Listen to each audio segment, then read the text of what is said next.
네, 시사 인터뷰 오늘 듣고 계신 시각 8시 7분 51초 지나고 있습니다. 소촌 농공단지 용도 변경 승인 의혹을 제기한 분이죠. 광산구의회 진보당의 국강현 의원 전화로 연결하겠습니다. 여보세요? 네, 국광현 의원입니다. 반갑습니다. 네.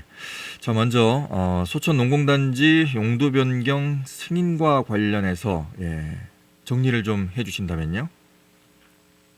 우리 시민들께서 이해하기 쉽게 말씀을 드리면요. 소촌 농공단지의 생산시설 용지를 산업단지 지원시설 용지로 용도를 변경하게 하면서 자동차 정비공장이 들어올 수 있도록 하는 행정에서 그 허가를 하는데 그것이 적절한가? 이 문제가 하나가 있고요. 두 번째는 용도를 변경하는 과정에서 행정적 절차를 준수했었는가?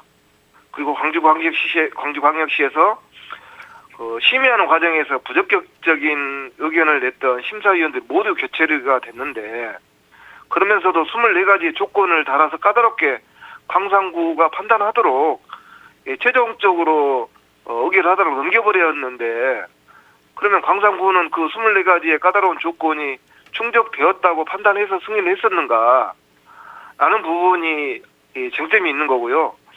특히나 이제 특혜성이 아주 강한 안건이므로 광산구가 잘 판단하여 잘 처리해달라고 광주시가 요구했었는데 이러면서부터 이제 그 특혜성이라는 논란은 해소가 됐는지 아니면 형평성을 맞췄는지 적정했는지에 대한 부분이 지금 논란의 한 중심이라고 생각을 합니다. 네. 특혜라고 주장하시는 가장 큰 이유는 어떤 겁니까? 먼저는 산업단지에 자동차 정비공장이 들어설 수 있게 하는 그 자체부터서가 특혜인 거고요. 이제 그 부지가 어떤 이유로 생산활동을 중지했을 때 많은 사람들이 그 부지에 자동차 정비공장이나 아니면 중장비 주기장 다른 용도로 사용을 하고자 했으나 행정에서는 공장 시설이기 때문에 그런 것들은 불가능하다 해서 다 포기했던 부지였거든요. 그런데 어느 누구는 자동차 정비 공장으로 부지가 승인이 됐다 한다면 특혜로 보는 것이고 특히나 이 자동차 정비 공장으로 용도를 변경하는 이 과정에 있어서 행정적으로 거쳐야 될 미흡한 부분들이 여러 가지가 있었어요. 특히 산업단지를 입주를 하려면 가장 먼저는 입주 신청과 함께 사업계획서를 제출해야 된단 말입니다. 네. 어떤 제품을 어떻게 생산할 것인가. 이 사업계획서를 제출하라는 이유는 아무런 생각 없이 산업단지 부지만 먼저 매입을 해놓고 향후에 판단해서 자기가 하고 싶은 거 하겠다 이런 것들을 예방하기 위한 어떤 견제 장치거든요.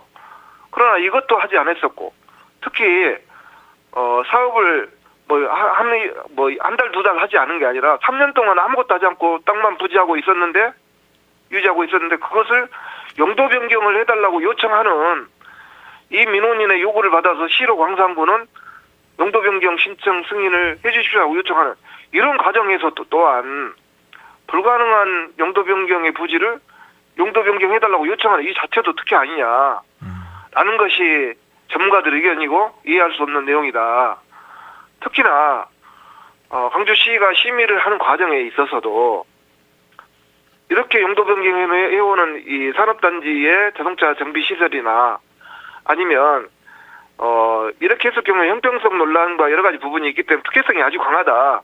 1차 심사위원들이 대부분 그래서 심의를 못하고 심사 보류를 시켜버렸었거든요. 네. 근데 2차 심의 때는 1차 심의를 했던 심의위원들을 다 교체해버리고 새롭게 심의위원회를 구성해서 결국에는 찬성 7명, 반대는 6명으로 해서 통과는 됐습니다만 이 또한 방금 말씀드렸듯이 아주 까다롭게 24가지 조건을 들어서 광산구가 판단하고 이렇게 넘겼던 이런 과정에 있어서도 왜 심사위원들을 그냥 다 바꿔버렸냐. 1차 심사를 했던 사람들이 가장 내용을 잘하고 그럴 건데 차라리 1차에서 부결을 시키던 그렇게 부결을 시키지 못하고 2차로 넘길 수 있도록 행정관청에서는 유도를 했었는데 이런 과정이 과연 맞냐. 일반인들이 이런 신청을 하면 과연 이렇게까지 봐줘가면서까지 이 용도 변경 과정을 밟아주는 거냐. 그렇지 않았을 것이라는 것이 가장 또 의문점이고 특혜로 보고 있는 거 아닌가 이렇게 생각이 듭니다. 네. 1차 심사위원과 2차 심사위원이 바뀐 것에 대해서 질문을 했을 때는 어떤 답변이 나왔습니까? 심사위원들의 명단이 유출돼 있기 때문에 유출됐기 때문에 2차에서는 어쩔 수 없이 바꿀 수밖에 없었다라고 이야기를 했었는데 사실은 또 정확히 그게 이제 수사의 대상이기도 할 텐데 뭐 시가 1차 심사위원 명단을 그 광산구에 알려줬었다. 그래놓고 심사위원 명단이 유출됐으니까 이거는 다시 심사위원 구성해야겠다는 것은 그건 뭐 셀프나 다름없지 않느냐 또 이런 이야기도 나오거든요. 네. 이제 이런 부분들이 명확히 검증이 되고 조사가 된다 한다면 뭐 진실의 일부분은 또 가려질 수가 있겠죠. 네. 용도 변경을 신청했었던 그 민원인이죠. 전 광주시장의 아들은 본인 역시도 억울하다고 말을 하고 있습니다. 예.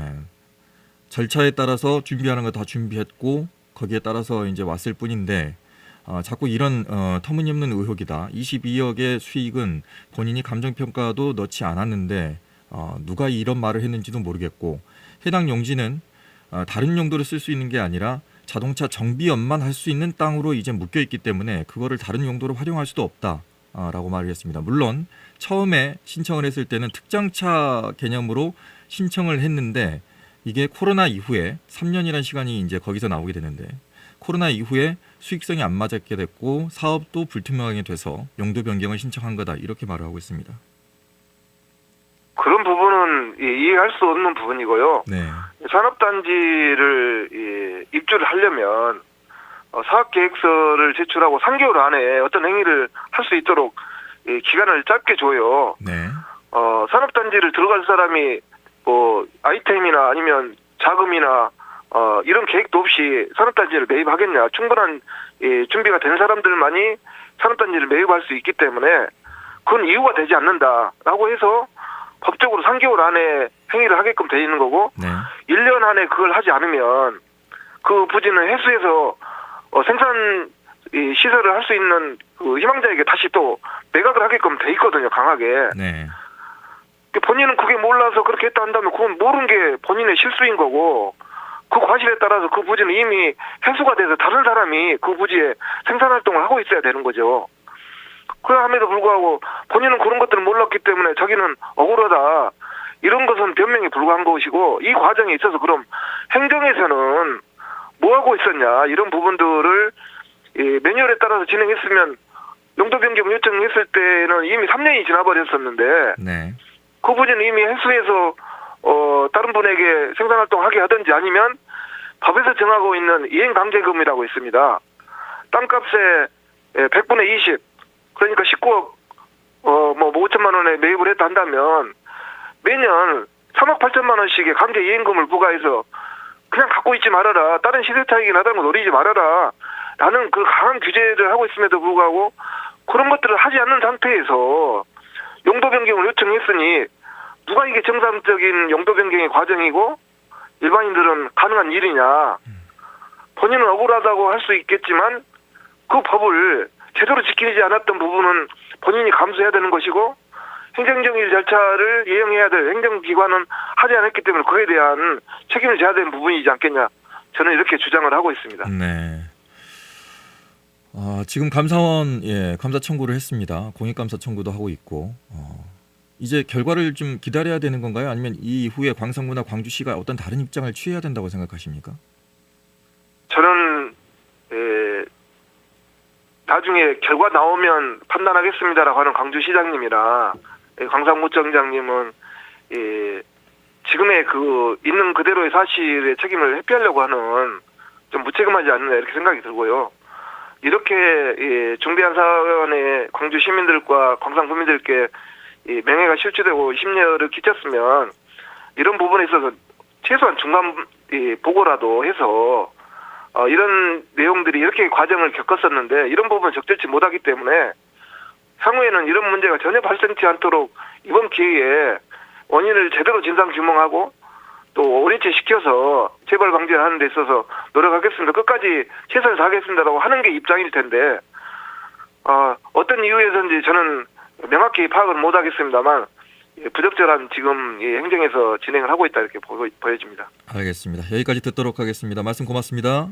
예, 감사합니다. 네, 지금까지 광산구의회 진보당의 국강현 의원과 함께 의혹 부분을 제기한 부분을 저희가 들어봤고요. 관련해서 또 다른 반론이 있으면 그 반론에 대한 부분에 대한 저희가 인터뷰 시간을 저희가 열어놓고 있습니다. 연락 주시면 저희 또 반론을 또 듣도록 하겠습니다. 언제 어디서나 내 손 안의 뉴스. 광주 MBC 뉴스 유튜브 구독으로 함께하세요.